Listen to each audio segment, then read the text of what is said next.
Desde Yereván, informe semanal de noticias y el diario acontecer de Armenia y Artsaj por nuestra corresponsal Betty Arslanian.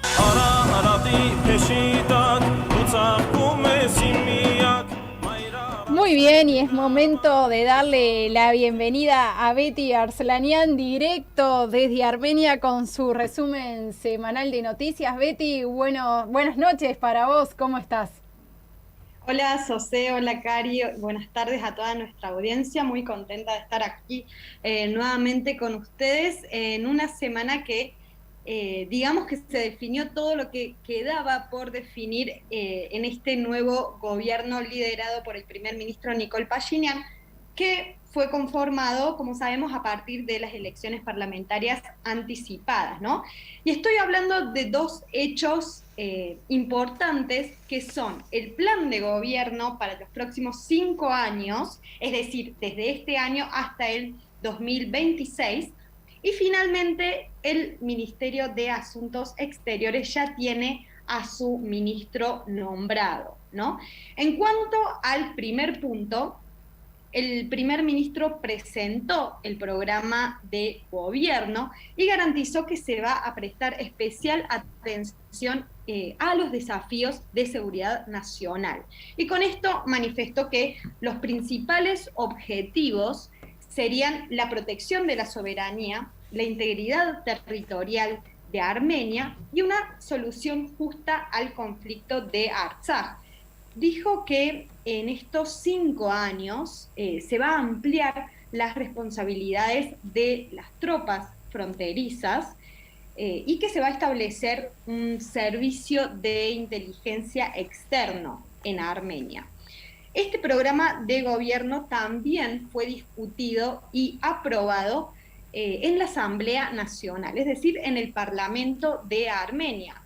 En este espacio, la oposición cuestionó el programa, como así también otros sectores opositores de la sociedad armenia. ¿Y qué es lo que fue objeto de crítica de este plan de gobierno?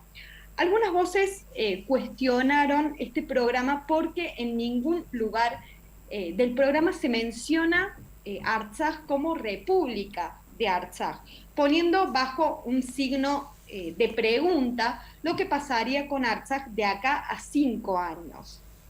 Y por otro lado se lo criticó porque al parecer el gobierno no tiene intención de responsabilizar internacionalmente a Azerbaiyán y Turquía de la reciente guerra de Artsaj, sino por el contrario restablecer las relaciones con estos países.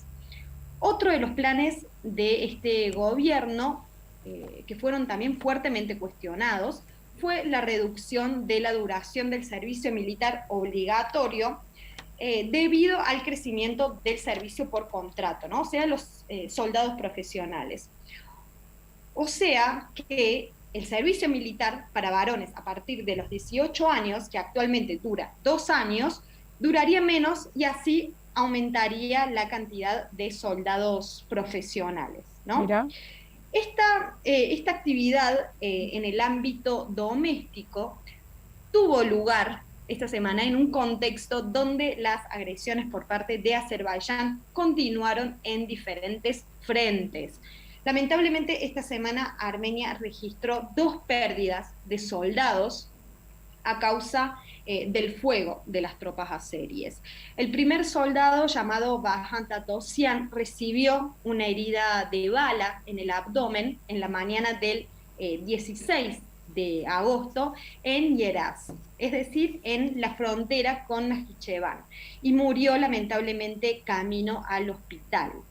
El segundo fue ese mismo día, pero al atardecer, y en Kegarkunik, es decir, al noroeste de Armenia, y el soldado se llamaba Arman Hakobian y recibió un disparo en la cabeza. Por su parte, el defensor de los derechos del pueblo de Armenia, Arman Tatosian, emitió un comunicado que también fue elevado a la comunidad internacional, en la que denunció el asesinato de estos 2 soldados Y también hizo referencia a que las tropas azeríes disparan regularmente contra las aldeas y son, por supuesto, una amenaza para la vida y la salud de los civiles. Y también, por supuesto, causan daño a la propiedad de estos aldeanos y los animales que están a cargo, ¿no?, de los habitantes. La agresión de las tropas de Azerbaiyán continuaron al día siguiente, cuando abrieron fuego con armas de fuego de diferente calibre contra las posiciones armenias de Karkunik, particularmente en el área de la aldea Sot. Como resultado de esto, un soldado armenio fue herido.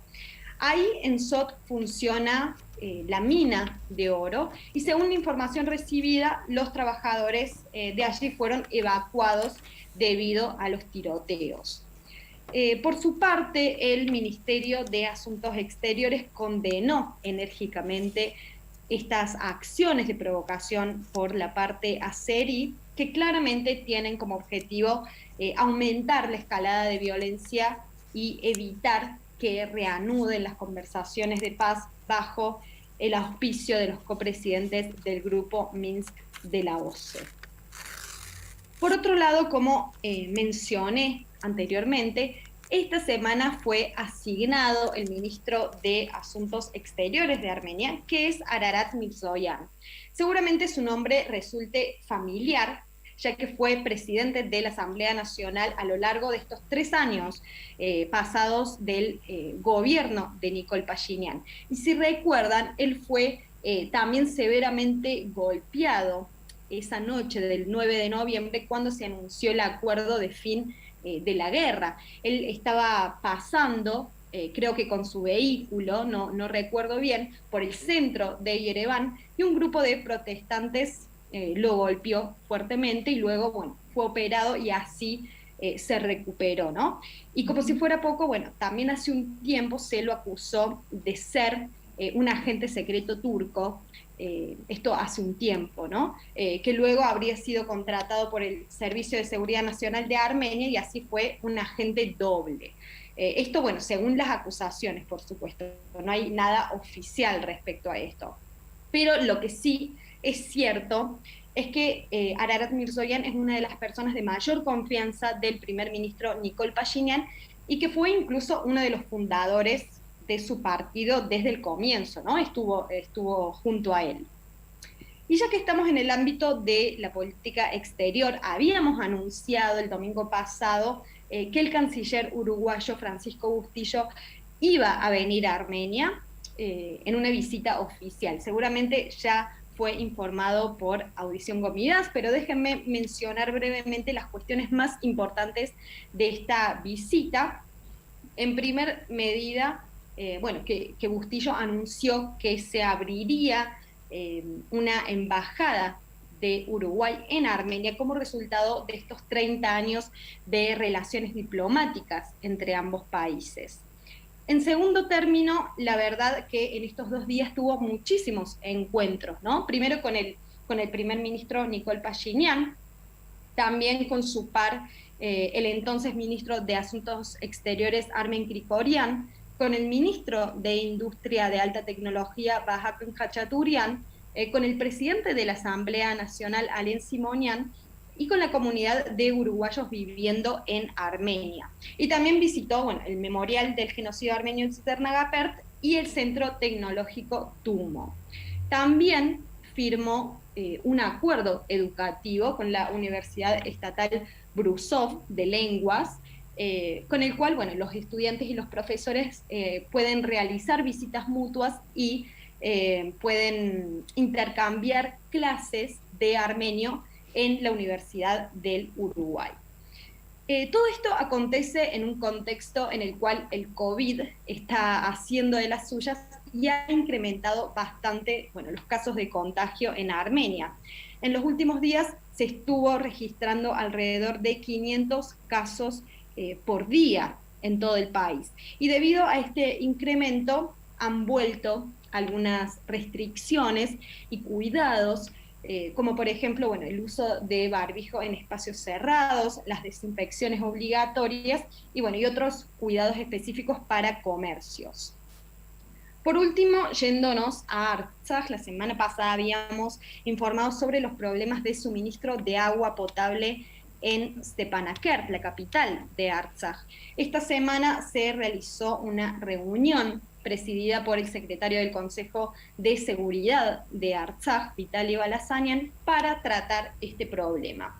Los funcionarios informaron que se están tomando medidas para hacer frente a este problema y abastecer de agua a la población de acuerdo a un cronograma determinado. Y al mismo tiempo se están haciendo trabajos de 24 horas diarias para incrementar la capacidad del abastecimiento, ¿no? Respecto a esto puedo decirles que debido al aumento de la población en la capital después de la guerra, el abastecimiento de agua estuvo, bueno, condicionado por este motivo de sobrepoblación y comenzaron así estos problemas. Así que bueno, eso fue un resumen de lo acontecido esta semana en Armenia y Artsaj. Por supuesto estaremos atentos a los hechos que ocurran esta semana para tenerlos informados el próximo domingo. Muy bien, Betty, te agradecemos. Muy bueno tu reporte semanal como siempre. Estaremos en contacto la próxima semana y te mandamos un saludo muy grande. Un abrazo grande a todos. Chau.